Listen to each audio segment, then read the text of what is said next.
కృష్ణ శ్రీమాత్రే నమః. నవరాత్రుల్లో 7వ రోజున భయంకరమైన రూపమైన కాలరాత్రి మాతను ఆరాధిస్తే భక్తుల కష్టాలన్నీ తొలగిపోతాయని పండితులు చెబుతారు.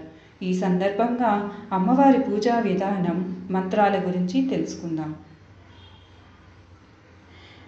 దుర్గామాతకు భయంకర రూపం కాలరాత్రికి అంకితం చేయబడింది. మరోవైపు విజయవాడలో దుర్గామాతను మూలా నక్షత్రం సందర్భంగా సరస్వతీదేవి రూపంలో అలంకరించి పూజిస్తారు. ఎందుకంటే ఈ తల్లి చెడును సంహరిస్తుంది.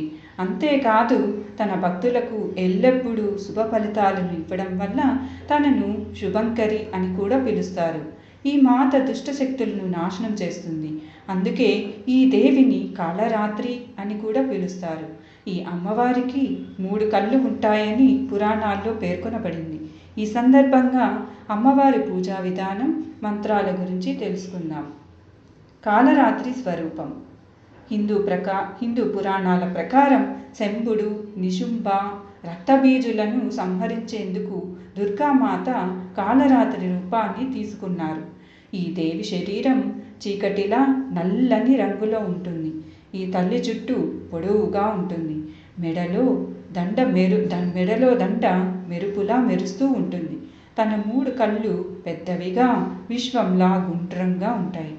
అలాగే 4 చేతులు ఉంటాయి.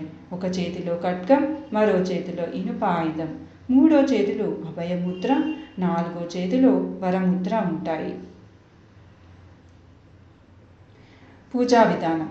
హిందూ మత విశ్వాసాల ప్రకారం నవరాత్రుల వేళ మహాసప్తమి రోజున బ్రహ్మముహూర్తంలో లేదా సాయంకాల వేళలో అమ్మవారిని పూజించవచ్చు.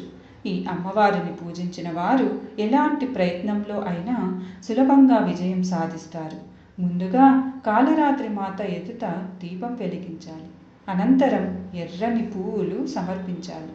మా కాలరాత్రి పూజలో తీపి పదార్థాలు, 5 రకాల పండ్లు, సువాసన వెదజల్లే అగరబత్తీలు, బెల్లం తదితర వాటిని సమర్పించాలి.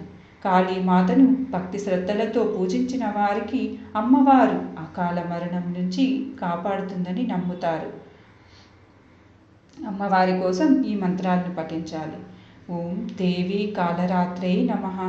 ఓం ఐం హ్రీం క్లీం చాముండాయై విచ్చే. ఓం కాలరాత్రి దేవి ఓం. ఓం ఫట్ శత్రున సహూయ ఘటాయ. ఈ మంత్రాలను పఠించడం వల్ల కాలరాత్రి మాత ఆశీస్సులను పొందవచ్చు. కాలరాత్రి దేవి కథ. పురాణాల ప్రకారం రక్తబీజాసురుడిని సంహరించేందుకు దుర్గాదేవి కాలరాత్రి రూపంలో అవతరించారు. తనను చంపిన తర్వాత ఒక్క రక్తం చుక్క కూడా నేల మీద పడకుండా తాగేసి నాట్యం చేస్తుంది. మళ్ళీ శివయ్య దగ్గరకు అడుగు పెట్టగానే తన సాధారణ స్థితికి చేరుకుంటుంది. శుంభ, నిశుంభ, రక్తబీజాసుర రాక్షసుల హింస రోజు రోజుకు పెరగడంతో దేవతలందరూ ఆందోళన చెంది తమను రక్షించాలంటూ శివయ్యను వేడుకుంటారు. అప్పుడు ఆ రాక్షసులను వధించి వారిని రక్షించమని ఆదేశిస్తాడు. శివుని ఆదేశాల మేరకు పార్వతీదేవి కాలరాత్రి రూపంలో శుంభ, నిశుంభను మట్టుపెట్టింది. అయితే రక్తబీజాసురుడిని సంహరించిన వెంటనే తన శరీరం నుంచి వెలువడిన రక్తం నుంచి లక్షలాది రక్తబీజాసురులు ఉత్పత్తి అయ్యారు. ఇది చూసిన దుర్గాదేవి తన తేజస్సుతో చీకటిని సృష్టించింది. ఆ తర్వాత తనని చంపి రాక్షసుడి శరీరం నుంచి వచ్చిన రక్తంతో తన నోటిని నింపుకొని రక్తబీజాసురుడి జాడ లేకుండా చేసింది. శ్రీమాత్రే నమః. హరే కృష్ణ.